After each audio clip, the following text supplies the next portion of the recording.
All right, banging.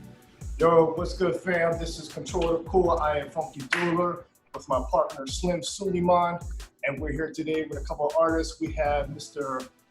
Bill O'Brien, Brian Small, and Mr. Keith Cross. All right, this is part 2 of the interview, and we'll do a little recap of what's going on. So Mr. Brian is here for this second part. We were talking about alternative spaces, artist block, building artist control communities and things of that nature. So if you have some input on, let's start off with like alternative spaces. Like showing in alternative spaces, how important, like what part of it? Any part, either. I think it's important to show wherever you can show. First thing, I try not to limit myself too much. No, that's not true. With a lie. Let's not start out with a lie. And I want to show as much as possible. When I first started out, I show anywhere. Like I always say, look, weddings, funerals, bathrooms, wherever, it didn't matter. Now it does matter to me a little more. I do think about, kind of where I'm putting my art and carrying through with my brand. So that kind of goes to the logo thing. But I think it's great at this point. I think it's important to try and think about alternative spaces and activating spaces that aren't typically known for art. Something that happens in like the Jersey City area is during JCast, the Jersey City Art and Studio Tour, they'll activate like bank cubicles, the bank ATM areas. Sometimes they would put art inside of those spaces, right beyond, the barrier where the ATM is and you can see inside the bank. They would have art along the windows so that people could see art in a space that they normally wouldn't see it in. So I think it's important to think about spaces you normally wouldn't think of. Anthony Boone last year did this cool art installation and exhibition inside of this like state-of-the-art exclusive gym in Jersey City, like this exclusive club. It was really, really cool.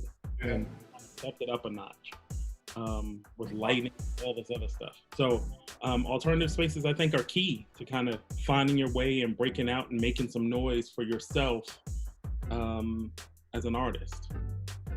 Yeah, we were talking about, I saw one where they did a spot in a containment, one of those containment units. Yeah. And like I said, they turned it up. They had the DJ music in this long containment, and it was dope. Yeah. I saw one, a guy had a firehouse, I think it's up in Orange. And the whole firehouse was, everything in there was art, like the lamps, the couch, the desk, everything in there. And it was almost like a museum when you went there. And then when they had the Hat City Fest, that was one of the locations that they would ask you to walk through. And that was something that was inspiring as far as using the alternative space, because he became more than just a space. The art embodied the whole room. So that was just a clever way to actually push the art. Yeah, and like I've done a show in like a natural hair salon, like a lock salon, and all the artwork was like natural hair, you know what I'm saying? So, and during the show, there were actually people getting their hair done. So it was just a whole, I thought that was cool, just a whole theme going with the business and the art. So that was cool. Now I know there's going to be alternate spaces, but what spaces do you think should not be? Oh. That you should not put your art in?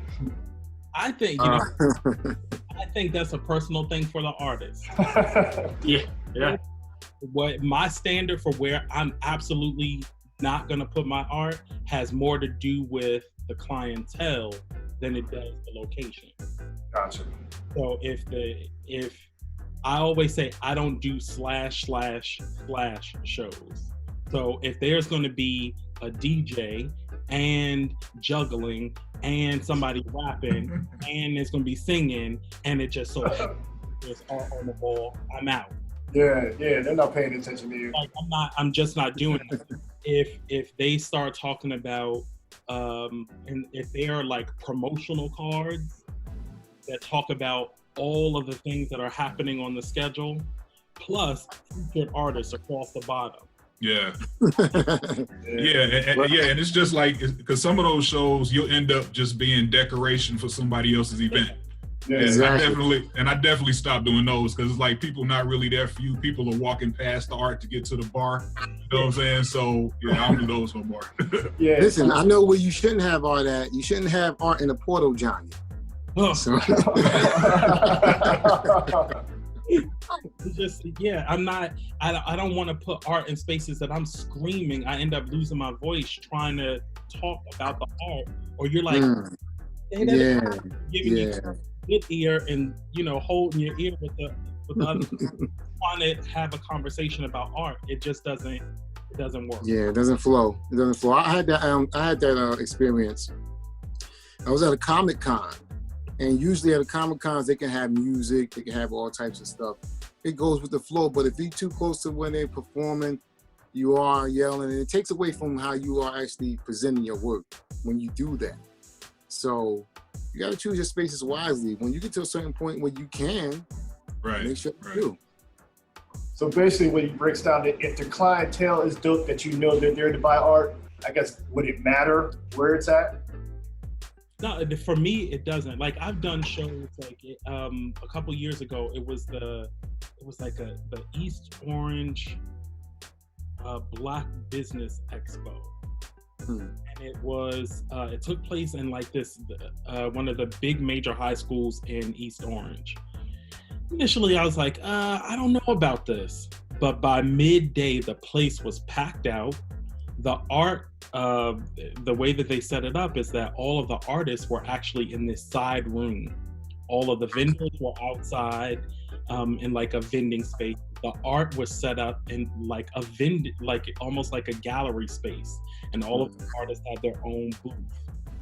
It wasn't the same noise. All of the artists and the vocalists and rappers and poets were performing on stage in the audience, in the auditorium of the high school. Yeah. Others were outside, and it worked really, really well. It just depends. And people were there to support, to buy art, and they were ready. So it's one of those situations where it just depends on the clientele, if they're ready to buy. And that's not something you always know.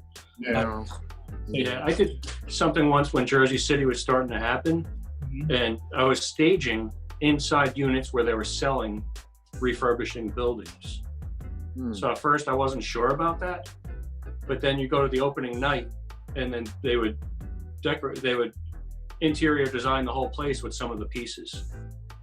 And clientele was kind of limited, small window, but some people were there to buy, and the exposure was good. I wasn't too sure about it at first, but it worked out. Some big pieces. I had like 30 by 40 inch big pieces hanging in there. That's a part of my business now, is dealing with interior designers and staging their spaces, and just real estate designers and real estate brokers, so that you install once and they may keep it for a couple months, you know, trying to sell these places. But there are some people that purchase the entire place furnished with the art, everything, and you become part of the total. Wow. Let me ask you a question. Do you have more? Can you hear me? Yeah, we got Sean. Do you feel like it's an advantage to have outdoor exhibits? I do one a year, and it's the only one that I do outside, and that's the Bridge Art Gallery, the Bridge Art Festival. And it's because they always have the people that have a specific area for artists and artisans, where that's all the vendors that are there. If you're not an artist or someone that handcrafts the work that's there, you can't be a vendor. Specifically for artists. And that's the only outdoor event that I do. Anybody else want to chime in on that? I've done over the years a couple of them down here, and it was mostly artists. You know, like there's somebody here who set up his backyard, and he took in 10 to 12 different artists of any medium. And that's all it was just a whole yard full of artists spread out. And we didn't sell a lot, but we got a lot of exposure. You know, it came back to us the next year when we started again with the show. You know, so I found it was good. To this day, I still have people who meet me at other shows and bring it up.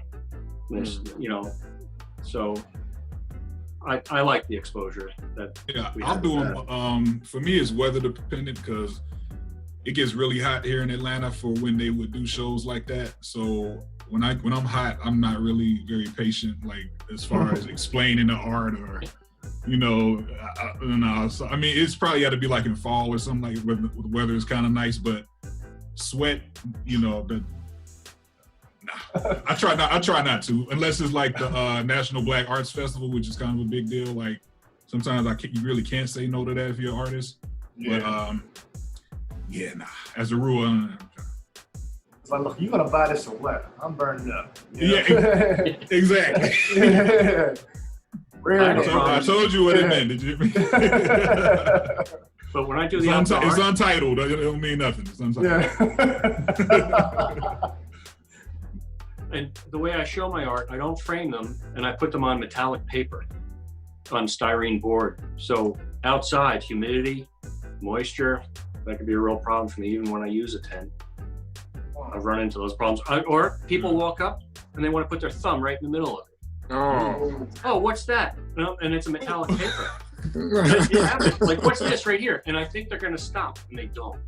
And so they think if they're not in the museum, they can touch anything. You know? Nah, you know what? That's a pet peeve of mine. Like, if you see it as a pencil drawing, and the person just want to run their finger and smudge that, like to see if you really did it. I don't know what they think. You know, like, I gotta feel this thing, and then they messing up their drawing, and you trying not to, I guess, strangle them for doing that. Right. They bought it. Like, come on, I pay for this now because you just messed up all this detail that I just did. Yep. You touch it, you mess it up, you bought it. Plain and simple. Right. I gotta make a sign like that. But Bill, you were talking about exposure. But fellas, when is enough exposure? When is enough is enough? You know, to where you're just going in and all you get is exposure. Okay, you're going here, exposure. No one's buying. It's just exposure. When is it till it's like, okay, this is enough? Exposure doesn't pay my mortgage. Yeah. Like if I was 18, that would fly when I was 18 or something. Yeah, I do it. It depends on what it is. I'm always strategic about what I'm trying to get to. If this event gets me a step closer to the contact person that's running that event, the gallerist, the curator, if it is a favor for a friend that's trying to launch a series of events, if it's something that leads to something else, then I will do it. But just for general exposure, I'll get you more followers on Instagram. I'll post your paintings. I will exposure. No, I'm not. Like, it has to be something worthwhile that I'm trying to get to strategically.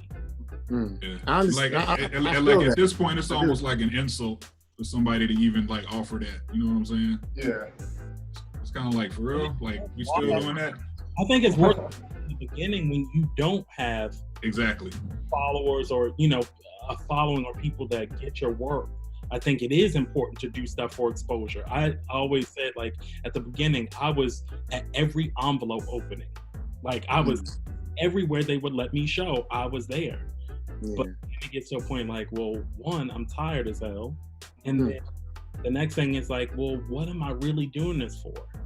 Because you spend so much money presenting at these events that you're not selling at, that it starts to cost you money for the exposure. And as you're breaking all your stuff down at the end of the night, that's when you start thinking about that. Like, why am I really doing this again? So let me say this to you both, to everybody here. That does weigh on you. You know, you go to certain festivals and you see people put up these great setups and everything. Everybody has a good dynamic artwork, and it does take a toll on you mentally when you don't sell anything. I don't care what anybody says, but exposure is important. But I also been talking to my mother, my brother, because they artists as well, in case people don't know, and say, listen, we are past the point that we have to expose ourselves. they already know that we're artists. You understand? So what Brian said was key. If you want to do that, it's cool. But also, Keith, you said it's something that you kind of outgrow. All right. Absolutely. The level of exposure matters. Who's exposing you? You know, who's going to give you that lift? You know, it depends on the person, and it's helpful. Recently, I'm working on a project for doing art on beds for Do It All, and actually Redman was involved, and that gave us some exposure that we didn't expect going in. We actually went in there kind of giving back, but it was actually something that made people gravitate, and people have been reaching out to me about this. So in that case, the exposure actually panned out. Yeah. I agree with Brian on that. It depends on who's asking, you know, because you can't be a dummy about it, you know. Yeah. Does it come with just exposure? Yeah. Or exposure, you know, once, but not all the time. Right. No. And if that exposure turns into a sale, even better. You know, then we've done business. But and then you don't want to be known as that exposure guy, because you know people will talk, and then the next person to come to you the same way, and the next person. So yeah, it's like you almost got to show them. It's like if you don't respect or if you don't value what you're doing, nobody else really is either. You kind of got to take a stand and be like, nah, I'll do it for this, you know. But even if you lose out, you know, I mean, I don't know, it depends. But even if you lose out, man, you got to stand for something, man. You gotta get something. Like, you got to offer me something. Like, can I get? I don't know. Can I get something? Like, not just exposure. Like, can I get some tickets to this? Can I get like something? It should matter. It should matter. It really should matter. Yeah. And people have to value us more, and we have to demand that they value us more.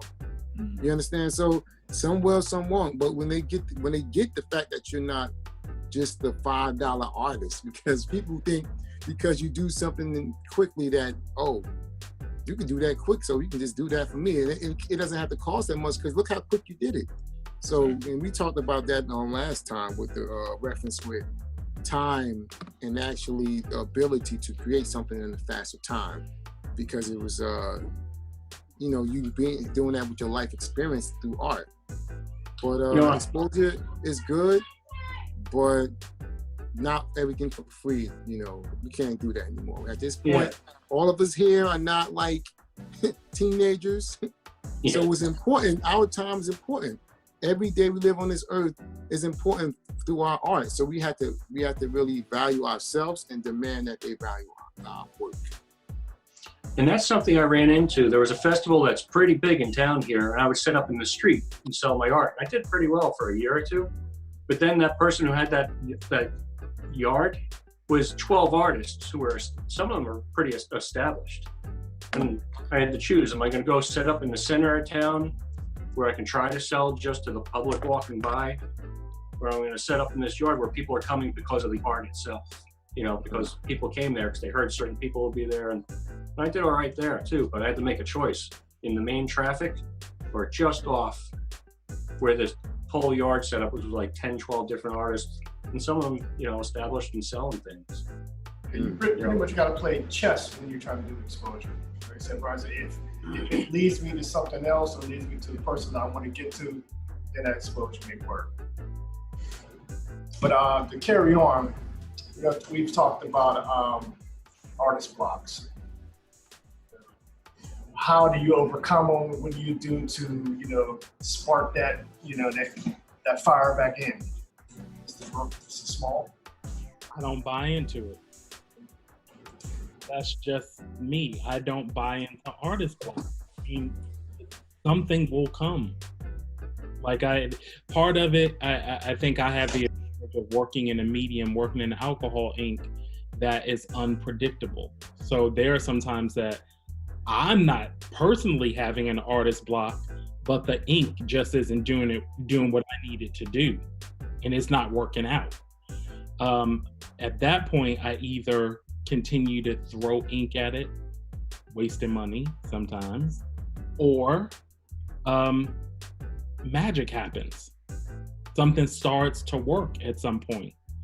I do believe that there's a point where an artist can get frustrated, or may need to change directions, or think about what they want to do next. But I don't rest on I'm having a creative block. I always say, as artists, we are superheroes. We can do anything. So the idea that it's a block, you're a superhero. You can do anything. So if that means that you need to absolutely change directions, change directions. So if that means that you have always been known as an abstract artist and it's just not, abstraction isn't working for you, then guess what? Try realism. Try something may happen, or while you're on that road to realism, the abstraction may kick in. But I think that we do ourselves a disservice, especially as artists, rest on I'm stuck. Especially in the climate right now where the world is moving because art helps people. If you get stuck, we really get stuck. So you kind of have to channel energy somehow, channel something else, use your frustration, use that block that you're having to create. So I personally don't buy into the block. I will keep going until something happens. So it's similar. But I'll keep going. It's similar to like a boxing match. You know, sometimes you got to keep on putting that jab out there until you can finally get that hook that might drop the opponent. So we got to keep on going, keep on moving, keep on pacing ourselves, because I found out at sometimes I can be doing a piece for someone. Like I'm actually working on somebody's graduation cap, right? So they gave me all these different styles that's going into it, like the descriptions, and I'm trying to piece this in my mind. And at first, it wasn't really feeling like it was connecting, and then to where I got to a certain point, I said, okay, it's starting to look like it's getting cohesive. And sometimes we have to be patient enough to see this is the ugly stage, because a lot of times we can go through that. That's usually in the middle of the painting time when you see something that doesn't look right to you. But sometimes you might have to have a second opinion. Somebody you trust to look at it, and if they might give you that validation, they push you over the hump. That helps as well. Like I showed her the person what I did so far, and she loved it, even though I was kind of like, and that gave me more of like, okay, I feel a little more confident with this piece here. So that's helpful as well. Getting constructive criticism is also a good way to get yourself out of that block. Yeah. And we superheroes, so we just gonna break that block, right? I think also it's good to put yourself in an environment to talk to other artists or see what other artists are working on. Because I think that we often inspire each other just by seeing somebody else in the zone. Like when you somebody that's off, you're like, somebody really turning a corner and they're turning the dial up, you get excited for them. It's not that, or it makes you like, oh no, I'm going in. Like, oh, he did that? Yeah. Go after Joe. Joe did that? You know, like, and I'm looking at your background right there, Brian, man. I see all type of stuff I want to do with that background behind you. But that's what happens. It's like, it's a color palette. It's a line. It's something that you're like, oh, so-and-so turned it up. Like, I'm going in. Or it may be like, they just pissed me off with that. You know what? That actually happened to me. I went down and I do like a lot of nature still shots. I didn't have my tripod one night. It was dusk and everything was blurry. And I just showed these guys some of those photos. So instead of fighting it, I ran with it and painted with the camera and overexposed everything and played with the light. That became the next 2-3 months of my life, playing with the light like that. And other artists did exactly what you said. They walked up to me and were like, you turned it up. They actually said to me, they're like, wow. Now, some people just looked at it and just saw a bunch of lines, you know, but other artists were like, keep it going, you know, don't stop. Yeah, that's good. Inspiration. You was inspired. You guys hit that, man. Because whenever I see an artist throw down some funk, man, that pisses me off so bad.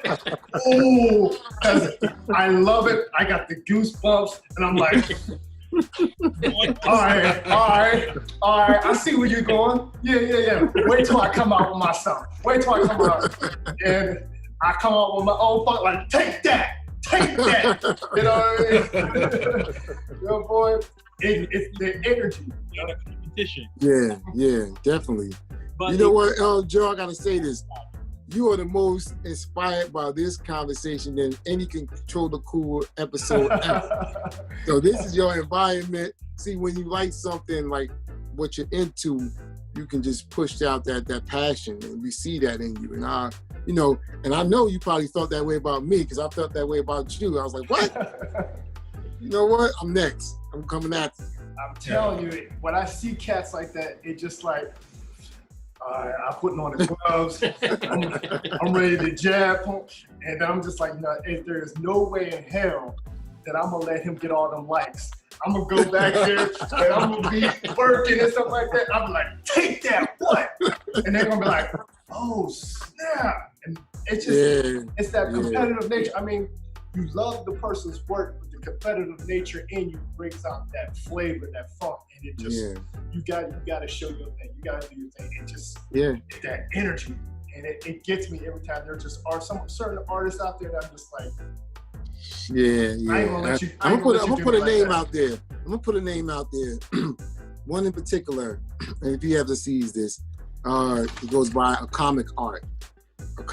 Like, he does a lot of portraiture, and he does a lot of stuff about the Haitian history, revolution, and all that. And his style is realism, but he has such a high level skill set with his portraiture and his storytelling within the portraiture that I'm like, man, I look up to that, and I can admit, but it made me, on my last few portraits, to kind of think back and try to put more style into it, take more time and be more patient with it.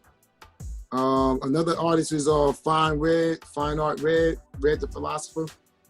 I saw him kick up because about some years back, maybe like 4 or 5 years ago, something like that, at least, I saw his work, and it looked like one level, but then I started seeing his stuff like a couple of years later, and I'm like, yo, I gotta step my game up, because I'm thinking what I saw him do on one skill set was what he was, but I saw him elevate his style. And I know you saw his stuff in the Quabba Gallery, and I like the way he actually does his artwork. So those are two inspirations lately that I've seen like online as I'm working on stuff at this time. There's 4 guys in mind. There's like, 1 is Cortez. 2 definitely. is Goldie Gold. Gold. Oh yeah. 3, C Flux Sing. All right. And 4, Mr. Crosshair. When I see I didn't make the list. Because when I see their work, I'm like, I'm about to put it on your ass. But you know, for me though, when I got on Instagram, it was so many artists, man. It was like Instagram was like the cerebro of fine artists or just visual arts. And I saw so many people that I thought were better than me that I was just like, all right, I'm not ever gonna be that good. So I'm just gonna focus everything into what I do and try to be that good in what I do. You know what I'm saying? Because I feel like there's always gonna be somebody out there better than you, always. You know what I'm saying? No matter who think they the shit, it's always somebody out there that they can't fuck with, you know? So when she realized that, man, for me, it was liberating. It was like, all right, I'm not worried about trying to compete with nobody. You know what I'm saying? I'm just gonna have them look at my shit like I look at they shit, but on another level in my style, you know? So, it's the caliber. It's the caliber of work, period.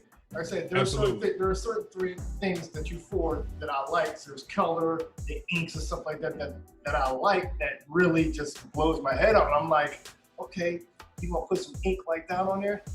All right. All right. No, and I feel like that. I feel like that about Flux and Goldie, man. Like, and those are my homies, like in real life. So, but when I first saw them, like, I was like, damn. It's like, especially, I mean, I gotta check them out. Yeah, man. Check Yeah, them man. out. I didn't know. I gotta look at their work. There's another artist out of Baltimore, goes by E. Shaw, and and he's actually revamping the artwork that he had and putting another spin on it. Like he did, his portraiture style was dope, but he's going back and adding African mask on top of paintings he already did, but in a way that just showing line work, so you can still see the portrait under it. So I think that's like a dope concept with that. Yeah. You know, of course, my mother and my brother is inspiration. My mother, Yvonne Anque, he's been kicking up lately, and I had to give her a shout out. Like, she's been doing digital work on Illustrator lately. She did something for me on Father's Day. She did a piece for all of her sons. She has 4 sons. She made a different piece for each of us of a man that kind of embodies something like us. It was an African garb and everything like that, and it was fire. And she's been giving me a spark. I'm like, I gotta pick up. You know, and my brother Samad Anque, he also is a dope artist that's been, anytime he brings something out, I'm like, wow. And Joe, Joe over there, I saw that LL piece, man. I was kind of like, so what?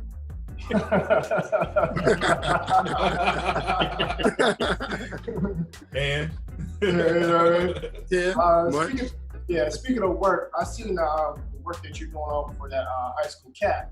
How do you guys feel about customers wanting the world, for the minimum amount of money? How frustrating is that? Just. I'm gonna let everybody else talk first, then I'll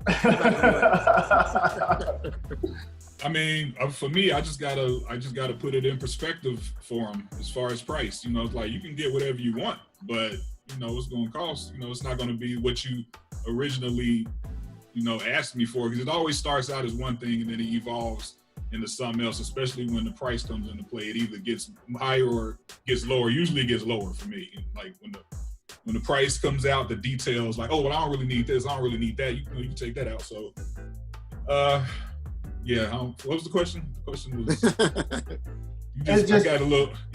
got me flashbacks, man. You just start shaking. Oh. But especially like when I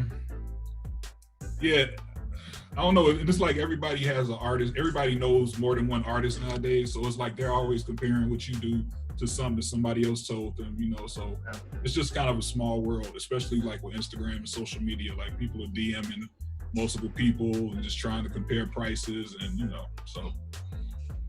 I've had people, because photography is a little different, especially now everybody's got their cameras, their phones. So they just say, if they don't like the price, and they're nice about it sometimes, and they just say, well, I can take photos like that too, or something like that. I'm like, okay. Go ahead. Yeah, do it then. Why did you ask me? Yeah, but a lot of people are very receptive, but I've actually had people ask me to change the lighting so they can take a photo of it. So they can print it up themselves. No. Yeah. It's just like when you do art shows and people take pictures of the artists on the wall. I was like, I don't know how I feel about that, man. Like, I know you want to post it, but I'm not really sure what you're gonna do with it. A lot of galleries allow that. A lot of shows allow people to do that. Go ahead and take the picture. Just tag me in it. Right. There you go. Just tag me. See, I don't have that. With you, Brian, it's different for you, whereas you don't do reproductions of your work. So if they come out with a reproduction, they know it's fake. But for other people that might have been, stuff that they might make prints out of, them showing coming up with a print, like somebody taking a picture of it and that without your permission getting it printed, they might get away with that. So I can understand what Keith is saying about maybe they shouldn't let that happen at certain spots. Yeah, it's also different for me too, because I show my work behind glass. And being glass, that glare. It'll give them a glare, or puts a green sheen over top of it when they try and snap a picture. Or just a glare just in general if it's regular glass. So it presents its own challenges, but Yeah. Is that why you did it like that, or that's not why you do it? Well, I try and show, unless it's a big piece like these, I always show my work behind glass. Okay. Sabotage. They take a picture, they got their reflection in with the painting. Right. Yeah, right. I did this. But it also does the same thing for me. When I take photos, I'm always in the picture. Oh, Right. yeah. When I photograph stuff, I have to take the glass out of the pane in order to get Right. it. Just do it. Take the photos right before you put them into the glass, and then good. I just have a frame without glass in it. So there's glass sitting back here, panes of glass for my test frames. Okay. Just for that little tip, I won't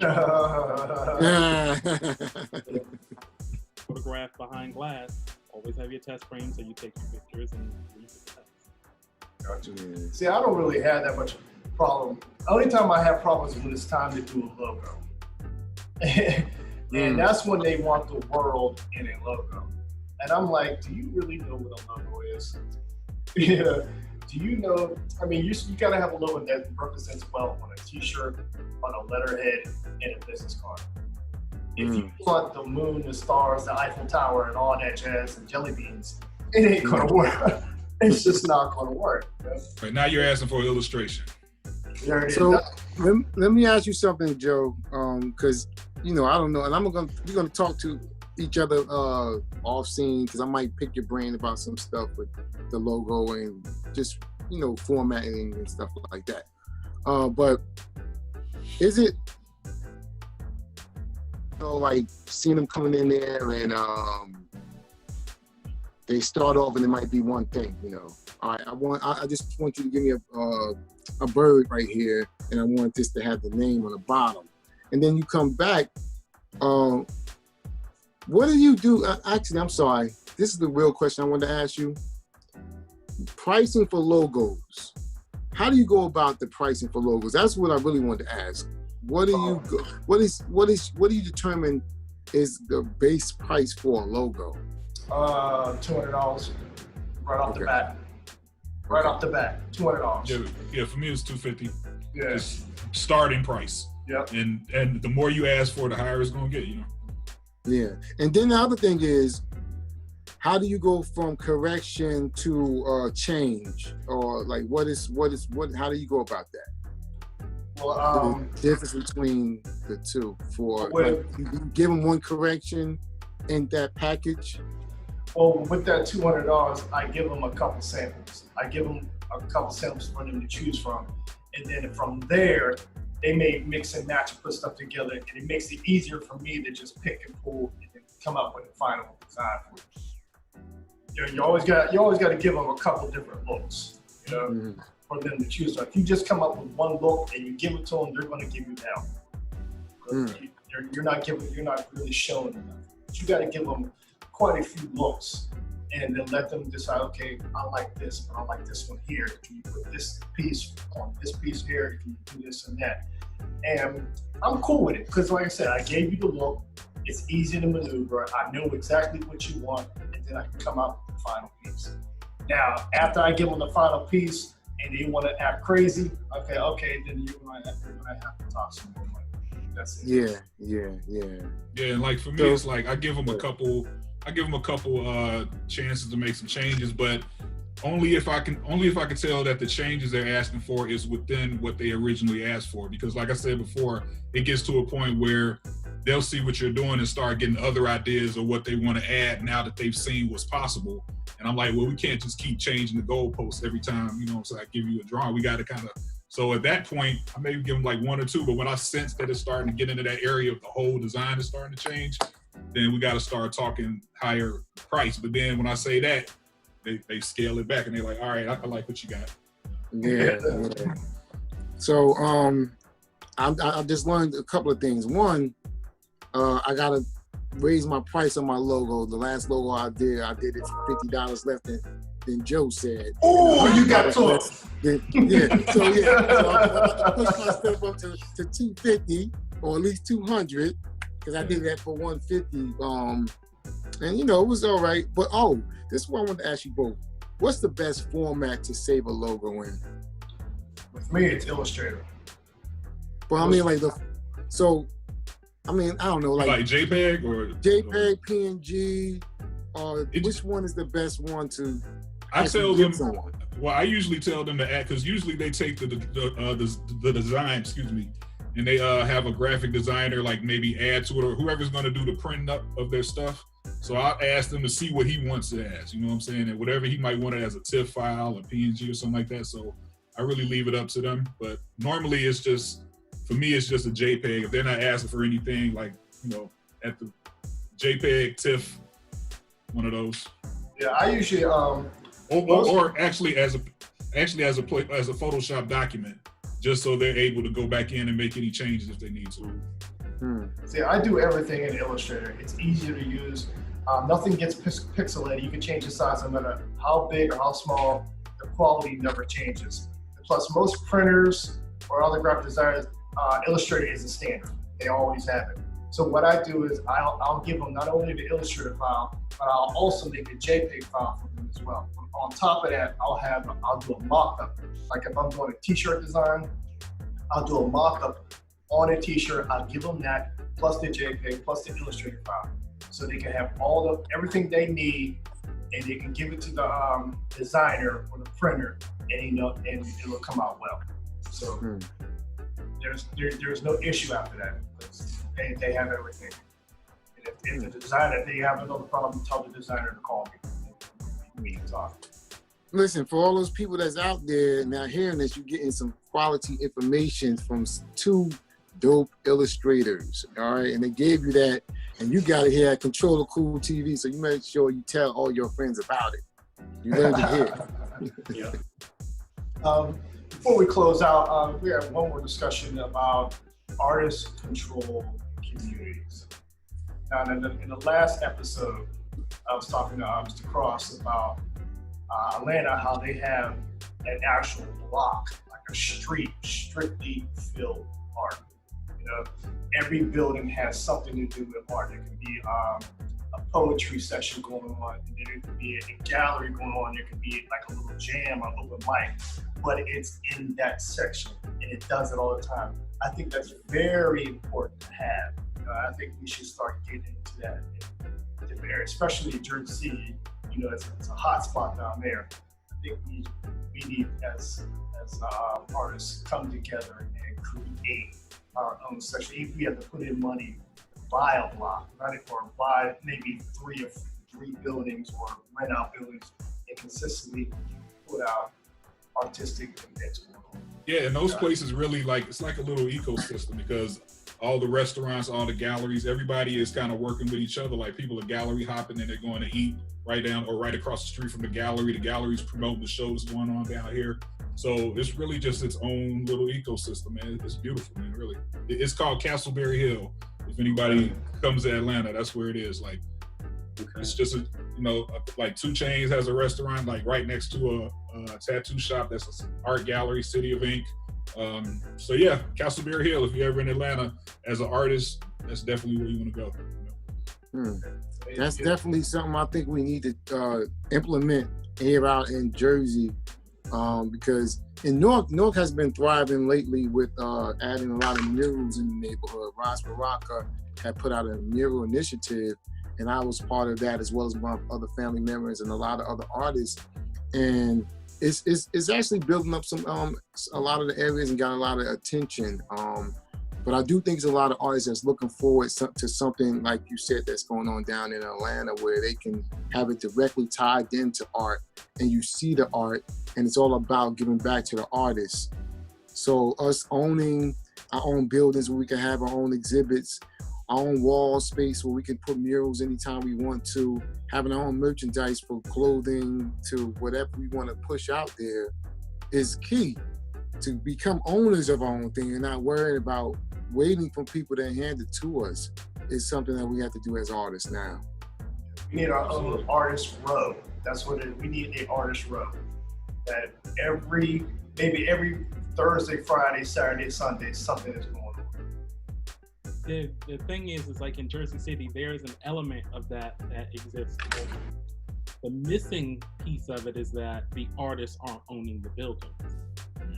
artists aren't the driving force. I shouldn't say that. Artists are running the events. The curators of those events they're all driven by artists, but they don't own the spaces. So that same concept of like, every Friday or the first Friday of the month in Jersey City is JC Fridays, where the concept that's happening in Atlanta, where people are gallery hopping, and the restaurants in downtown Jersey City are supportive of the art events that are happening. So they may be running food specials or a la carte menus or whatever in order to kind of push business towards all of the art galleries. And the art galleries are doing the same thing, pushing people from one event to the next event, and then you end up having like an after party at the local restaurants. So there is like that same ecosystem. The missing element is that artists are not owning the spaces. And that's big right there. Absolutely. It's even gotten to the point down here where even the hardware store has the local artist, has like 5 of them, and he rotates them through. So, I mean, it sounds odd, but I mean, there are stores that are just trying to get the artists out there. There are people going in there for the essentials, and he has big pieces of theirs in all mediums in the hardware store right in town. You know, it's just. Well, brothers, I appreciate you joining on this part 2. Mr. Small, Mr. Cross, Mr. O'Brien, Mr. Aquay, I thank you. This is Funky Dover. And shout out to Swedish Fish. Yeah, baby. Sour Patch Kids now. Sour Patch Kids. But yo, it's been a pleasure, guys. Thank you for joining. And as always, we make the rules so we control the cool. We'll talk to you later. All right, Have a great fellas. night. All right, peace, fellas. All right. Have a nice night. Peace.